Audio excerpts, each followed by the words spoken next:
que quem está falando é o professor Daniel de Química e hoje a gente vai falar sobre deslocamento de equilíbrio químico, beleza? Vamos nessa.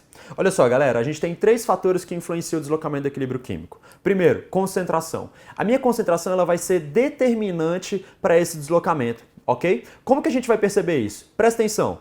A gente pode ter a concentração ela sendo aumentada ou ela sendo diminuída. Se a gente está aumentando a concentração de alguma coisa, por exemplo, nesse caso, eu vou aumentar a concentração do meu nitrogênio.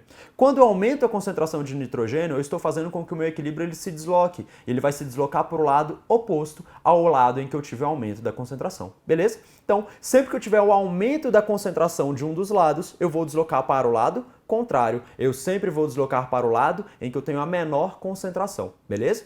Se eu estiver falando da diminuição da concentração, por exemplo, eu vou diminuir a concentração do meu nitrogênio. Se eu estou diminuindo a concentração do meu nitrogênio, eu estou deslocando a minha reação para o lado do meu nitrogênio. Então, quando eu diminuo a concentração, eu desloco para o lado a favor dessa diminuição. Quando eu aumento a concentração, eu desloco para o lado contrário a essa diminuição, beleza? A pressão. Quando a gente vai falando de pressão, a gente vai ter 2 tipos de processo, o aumento da pressão ou a diminuição da pressão, beleza?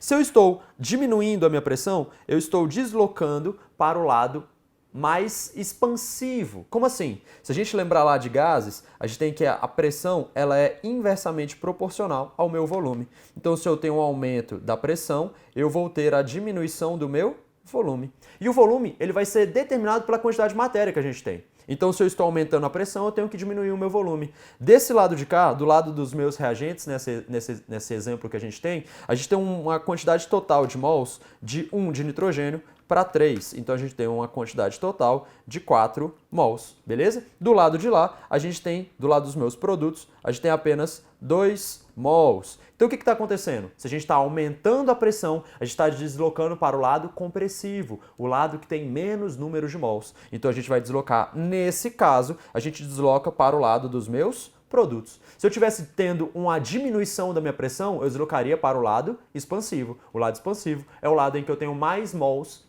de matéria, beleza? Mais quantidade de matéria. O meu lado que tem mais quantidade de matéria, nesse caso, é o lado dos meus reagentes. Beleza? É isso aí. Vamos lá. Última, a gente vai falar aqui agora sobre temperatura.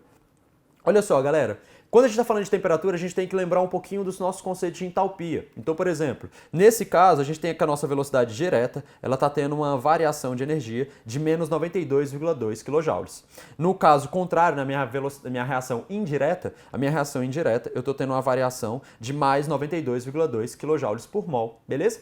Então, o que a gente tem que levar em consideração? A gente está aumentando a temperatura, a gente vai deslocar sempre para o lado endotérmico. E qual que é o lado endotérmico? O lado endotérmico é o lado que precisa de energia. O lado que precisa de energia é o lado em que a nossa variação de entalpia ela é positiva. Então, quando a gente tiver um aumento de temperatura, a gente vai deslocar para o lado endotérmico. Aumento de temperatura, a gente desloca para o lado positivo do meu ΔH.